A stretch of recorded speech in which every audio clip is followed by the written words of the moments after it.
and welcome to the SmackDown Preview Podcast. I'm Adam Wilborn from WhatCulture, joined by the Dudley Boys of WhatCulture, sort of, Andy Murray and Michael Sidgwick to preview tonight's episode of Friday Night SmackDown on Fox. But before we get into it, if you're a fan of this sort of thing, make sure you subscribe to WhatCulture Wrestling on either iTunes, Spotify, or wherever you get your podcasts from for daily wrestling podcasts, where we not only review SmackDown and Raw, but also the Wednesday night war between AEW and NXT, pay-per-views, we have interviews, roundtable discussions, and a roundup of the week, complete with a bloody good quiz, of course, on WrestleCulture. But as I said, joined by Michael and Andy to preview SmackDown tonight. And how on earth do they follow NXT this week? They don't.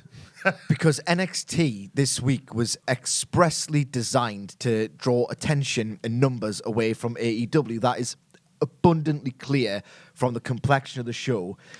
I found it really exciting for what it was. So exciting that I was just blitzed with so much information that I just couldn't let myself think, oh, that's a plot hole. Hang on, why on earth would the Street Profits be sort of... Team Red. Yeah, Team Red. You know, they've done all this on Wednesday, just a complete spunk fest to try and get people to not watch AEW. So it's got to the point now where it's like, I'm Red Raw. That's the whole point. Who's going to care? It's going to be a total arm breaker tonight to get excited. Well, yeah, it's surreal. I mean, in theory, I suppose they achieved their aim. They beat AEW. They've been doing it for 2 weeks, for Christ's sake, as well. But you're right, NXT was the perfect go-home show for both War Games and for Survivor Series. It seems a little bit overkill to have another TV show, but that is the way things work. And SmackDown tonight has to deliver something. Yeah, the weird thing I got with NXT is that I was expecting a dual go-home show, and what I felt I got was a really bad go-home show for War Games, but an all right one for Survivor Series. That's not in terms of the quality of what was on offer, just in terms of the stories they told. I thought the War Games was grossly underserviced, and that they put all their eggs into this Survivor Series basket, which leaves them with very little to do on SmackDown. Like, if you go that hard on Survivor Series on Wednesday, what the hell is left for Friday? What I expect is a typically meek network era go-home show where it's just safe. You don't have to sell a pay-per-view really anymore because, you know, it's pay-per-view's dead and all this stuff. I reckon it'll be a bit boring, to be honest. We might get, dog stuff. We're going to get to that. Don't worry about it. Do not worry about the dog stuff. We are going to get to it. Yeah, I think this will be boring talking segments interspersed with rudimentary matches. The six-man tag that's advertised might be loads of fun because these things often are in WWE. Who knows? It might succeed in spite of itself, but I'm not hopeful. Invasions are almost inevitable, I'd say, on tonight's show. But who do you think will be standing tall at the end? Who do you think will get the edge ahead of Survivor Series? No one stands tall at the end of these things. I mean, I know it's a go home. It's a go home, but it's a mass brawl going off the air because it's Survivor Series with all the T-shirts. You know what I would like to see tonight? Just a bit of just attention to detail, like a little bit of an explanation.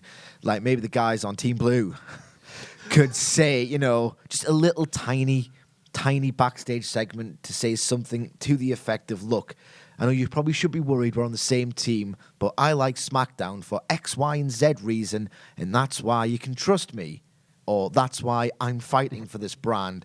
My greatest night of my career, or my breakthrough moment, happened on SmackDown, so I have an emotional connection to Team Blue, and that's why I'm doing this. I tell you what, I'm not just some dickhead in a T-shirt being told what to do. I'm not just some drone worker bee being told to do something absolutely moronic because everything is so scripted by guys who have got no clue how to keep track of anything. I would just love something to tie performers to the creative idea, please. Absolutely. It's driving us absolutely insane. On a similar level, I would like them to directly address the War Games thing that kind of messes this whole thing up. The idea that these people are going to be tearing each other apart, the NXT wrestlers, one night, and then uniting the next night to take on this common enemy for brand supremacy, Michael Cole. Because really, that's the thing that kind of shatters the storytelling for me. I mean, it's a contrived thing every single year. Ideally, if you're going to do brand versus brand stuff, it should come about naturally. It should come about organically as a result of storytelling, not as a result of scheduling. But it has to come up as a result of scheduling because Survivor Series is in November every year. But it's really crowbarred in. The storytelling in the build is never fluid enough to compensate for that. And here, I would like... even if there isn't going to be an abundance of NXT people on the show, I would like a cocky promo from some SmackDown heel going, well, these idiots are going to be beating each other up like 24 hours before. They're going to be jumping off cages and stuff. Of course we're going to win. Little bits like that, I think, would go a long way to satisfying my nitpicks and concerns and problems. You mentioned that one of the arguable good things that they've done so far is not announce the NXT teams for the men's and women's 5-on-5 elimination matches, possibly due to the fact that War Games is the night before and they don't want to maybe promise someone they can't deliver, or perhaps for once WWE have thought ahead and thought this wouldn't make any sense. Having said that, there is one rumor that keeps on swirling and speculation is rife. There's a spare spot on Team Ciampa. We dealt with that potentially it could be a Velveteen Dream, a Kevin Owens, who knows. But this is Survivor Series. This is an elimination match. And Triple H has history of just inserting himself in there. Could Triple H join and possibly lead Team NXT on Sunday? He himself has ruled it out on the pre-War Games conference call. So... Yes. Yes, potentially. I mean, you can't trust a wrestling promoter apart from Sugar Man Tony Khan, of course. But yeah, no, I don't think he'd do it. I think that he isn't daft. He isn't daft. I think he's aware that there's a very slow narrative creeping in to the NXT conversation of, hang on, everything that we were worried about ahead of the move to Fox is slowly kind of coming true with an open door policy. I think he is aware of the optics of this situation and it isn't yet completely desperate. I don't think he's going to be on the NXT team at Survivor Series. And to give the bloke credit, I'm astonished that in how many years has he had NXT? He took over developmental in 2011. The NXT as we know it materialized in 2012. Mm-hmm. In all that time, he's not once even flirted or teased the idea of appearing in the ring in that universe. It just hasn't happened yet. I'm not saying firmly in the future. Mm-hmm. I think if it gets desperate next year and they lose 2 months on the bounce, he will have a match with an NXT talent at WrestleMania. Yeah. That's where they'll head because that's just what they do. But I think it's a bit too soon, and I think he's aware of the optics of, it'll just look like awful. Yeah, I think Triple H, for all the criticisms you can throw at him, for as masturbatory as his WrestleMania programs can be, and as much as he's throwing himself in spotlights here, there, and everywhere, he does seem very, very conscious of protecting NXT, of protecting its identity, of protecting its special feel, of preserving all that, and he's a lot more self-aware, obviously, than his father-in-law. So I could absolutely see someone like Vince going, Hunter, pal, you got to team up with these vanilla midgets. At the pay-per-view, I think Triple H would be strong enough and smart enough to say no. So, I love the kind of the calamity that social media would be if he did do it, and if he, pinned everyone on Raw and SmackDown for the banter after everyone on his team was eliminated. I think that would be hilarious, and I would love it. Survivor, God. I really want to marry myself to the idea of that happening, like he did with Braun Strowman the other year. Just great banter. Was he used to whatever and say we set up about 3 different WrestleMania matches? He set up 3 different WrestleMania matches, and the night before he brought his great idea of War Games to WWE, which Vince was famously resistant to for years. Across that 48 hours, I described it as the most Triple H weekend to ever Triple H. It was magnificent awful. He didn't have a 40-minute Harley Race tribute match in the main event of a major pay-per-view, but I'll let you off with it. If not Triple H, then, who are going to be on the teams? Do you sense it's just going to be a sort of mismatch of the people who are involved in the War Games the night before who can still go and who would make sense as a team? Yeah, obviously no Adam Cole. Yeah, absolutely. It's kind of, pick and name your 5 biggest or 4 biggest names or whatever, 5 obviously, and throw them in. I almost think it doesn't matter, really, as long as it's represented by people who are credible and have names. Part of me yesterday sat down and thought, well, what if this sounds stupid and outdated, right? But what if instead of picking Ciampa and Cole will obviously be there, but the smaller guys, what if they did it by size? I know they're not going to sit there and rank everyone from tallest to smallest and just throw Boa in or someone like that. Or what's the big Jordan? Lad? Big Jordan. Or the big lad. Yeah. God, imagine that. The big lad that was in the Greatest Royal Rumble. Babatunde. Been in Evolve and stuff. They'll obviously take other things into consideration, but I can imagine, again, Vince sitting there going, these guys are too small, pal. Because, like, and I'm certainly not like a guy who needs to be tall to be a good wrestler. I'm not one of those people. But it would look a bit silly having these 5'11" fellas stood next to, like, even Randy Orton, who's like 6'3", And 6'4". I think if you pitch to Vince that you can have a moment with, let's just say, Keith Lee and Dominik Dijakovic and Shorty G in that sandwich, he's going to bite your hand off. Yeah, absolutely. You know what I would have loved ahead of time? They haven't announced it. I think a lot of people have reasoned that, maybe they are going to, in reality, consider who might be actually injured after War Games before they pull it. Just this company sucks when it comes to details and like preserving the idea of your intelligence. Why couldn't they have just said something along the lines of, we haven't announced the NXT Survivor Series team yet, because we're thinking about names that are involved in War Games, but this match that you must buy the WWE Network for to watch on Saturday, this match is the most brutal match in the history of NXT. Like, bodies could be bruised, bones could be battered and broken. We've got no way of knowing who could survive this horrendous match, and that's why we haven't announced it yet. It fills a plot hole, and it sells the pay-per-view, and I've just pulled that out of my arsehole in about 30 seconds, and it's more effort than they've gone to treat my intelligence as if it meant anything. This Survivor Series build is pissing me off to high heaven, and I cannot wait for it to be over. Having said all that, I can't wait for Survivor Series. I know that's the thing. Like, it's going to be really good. You're not going to go into it, I'm sorry, bingo, don't care, piss off. It's not going to be the same thing as Cody versus Chris Jericho, where I was absolutely, like, lit on the Saturday ahead of that match, because that's what build does. It creates anticipation.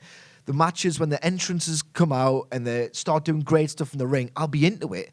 But it's not something to savor. It's not something in a different era that I would have spent money on. Like, absolutely not. Like, absolutely not. And that's the difference here. I think I would have. But anyway, let's talk Because you're a mark. Let's talk about a little bit more about SmackDown, though. One of the few things that we do know, aside from that 3-on-3 match, which we will get to in a second, is Daniel Bryan and man. the Fiend. Get to the dogs. I'm just me. I'm holding out on this one. Daniel Bryan and the Fiend, or Bray Wyatt. Daniel Bryan wants to meet one of those two people in the ring tonight. For you, would this be the perfect time to have Bray Wyatt appear in the ring, not the Fiend? Yes, I would say so, because last week, unlike Prince Andrew on Jeffrey Epstein's Billionaire Island, the chemistry and the storyline between Bray Wyatt and Daniel Bryan didn't land. Right. Okay? They did some stuff about how Daniel Bryan is mentally unstable, but they didn't show me this. They just told me it, and it was a bit rubbish, wasn't it? It was a bit crap. I should be way more excited about this. And it's a big, in my opinion, indictment of the Fiend's ability and character to get over, because if Daniel Bryan couldn't do anything with it, like nobody can. Yeah. I'd like to see Bray Wyatt, Mr. Rogers, in the ring.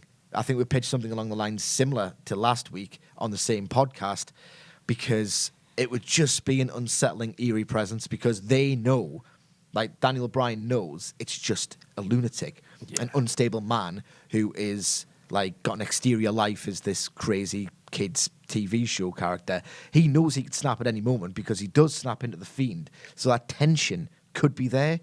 Who knows what they'll do? Yeah, this is kind of like segments like this are often, regardless of who's taking part and regardless of how hard they work and how invested I am in them as performers, when segments like this are pre-advertised, I just want to fast forward to the match. It's very WWE. It's like, what'll happen when they meet in the ring ahead of the pay-per-view? There's one of these on almost every single go-home show. They're universally boring. They're formulaic, and that's why I can't get into them, regardless of the quality of Daniel Bryan's promo, which I'm sure will be very high. But I would like to see Bray Wyatt, shiny happy kids TV presenter, in the ring. I would actually like to see him wrestle as that persona at the pay-per-view. I think it'd be really funny. Like, realistically, can a guy in his stupid sweater going, hey guys, can he beat like a genius like Daniel Bryan? Probably not, but I think it'd be really just wacky and stupid, and I want that in my life. Right, on to the dog stuff. Imagine laughing at that. Imagine finding Not that funny. laughing, howling was the quote. I laughed at it, but not in the way they intended. Yeah. So on tonight's SmackDown, as we mentioned, as a 3-on-3 match, Roman Reigns, Mustafa Ali, congratulations on getting your first name back, by the way, and Shorty G taking on King Corbin, Dolph Ziggler, and Robert Roode. We can probably see the way this match is going to go, considering the makeup of their Survivor Series team. So we're going to disregard that and talk instead about dog stuff. Michael Sidgwick, the floor is yours. I can't wait for dog stuff, right? I've been like racking my brain as to what specific dog stuff we might see on tonight's edition of WWE SmackDown. Right, what have we seen so far, just to rule stuff out? We've seen a goddamn graphic of a dog's head on a Titantron barking weakly. Amazing Titantron, by the way. Beautiful. Barking weakly because its testicles have shrunk. To the tune of Roman Reigns' theme. No, that was next week. Oh, sorry. The week after, they played the theme and he was barking along to it. And then, even though his testicles have shrunk and he is, quote, an ankle biter now, a guy in a massive big dog costume came out. There's no psychology even to the bollocks, and that's what drives me nuts. So tonight, I reckon we might see an actual dog, and they might train it to piss on Baron Corbin's leg, a la an 70s, 80s three-camera sitcom joke, because it'll be such good Pal. Get her to piss on him. Oh, get her to piss on his leg. We might see something like that. I think we're going to see more dog-related puns tonight. So we got Mustafa Ali. I think we're going to see Staffy Ali. He's going to come out, obviously. I was expecting that to get a little pop. Never mind. Staffy Ali. I got it. I just got it. Sorry, I was too busy. I've got one. I've got another one. I've got another one. I've thought about what's throw it gonna down because that's all I got, baby. Right, okay. You know how Vince McMahon loves crap comedy and gigantic props? What if on the stage there is a gigantic dog cage? A kennel or Like a kennel. Where's that Or kennel like from? an outhouse that they have, like a dog house or something like that. And it's the big go-home show. In order to allow Roman Reigns to stand tall, it's actually King Corbin who gets thrown in the kennel after all. Whoa. But where's that kennel from, Michael? Where specifically is that kennel from? Hell. Oh, pal. Right. I am totally into just a feud of dog-themed matches. My prediction is, in fact, the revelation tonight is not going to centre around Roman Reigns and his team, or even arguably King Corbin and his team. I think we're going to have this by-the-numbers match with everyone hitting their finishers, and King Corbin probably not eating the pin because King Corbin's on the Survivor Series team, isn't he? So he won't be eating the pin. But I think the dog mascot will be out there again. But he's going to look a little different.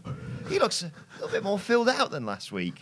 And I think what's going to happen at the end is they're going to have Corbin stood there with his dog mascot, and the dog mascot's going to be stood just behind Baron Corbin, and then he's going to reach up, lift the head off, and it's going to be Keith Lee who kicks the crap out of Keith Corbin. King Corbin even. So fitting. King Corbin ahead of Survivor Series. That sounds like a good idea.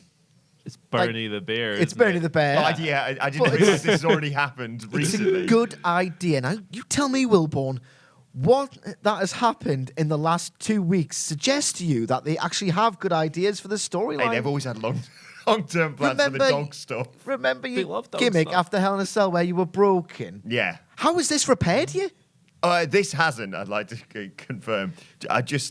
I'm excited about Survivor Series. I don't really think this show is going to do much of anything. My final question, and I kind of know the answer, especially considering it's you two sat around Oh, the gee, table. I've just saw it. I've just saw it. It centers around the fact that, of course, on WWE Backstage this week, they asked CM Punk about what's going on in wrestling right now, what's going on SmackDown, and what he liked and what he didn't. They showed him the clip, of course, as we mentioned, of the dog stuff with Corbin and Roman Reigns, and he said it made him reconsider why he took this job. He described it as garbage. Is there any way, and you're not allowed to give a one-word answer for this, is there any way WWE listens, at least in some part, to CM Punk that this sort of thing is garbage?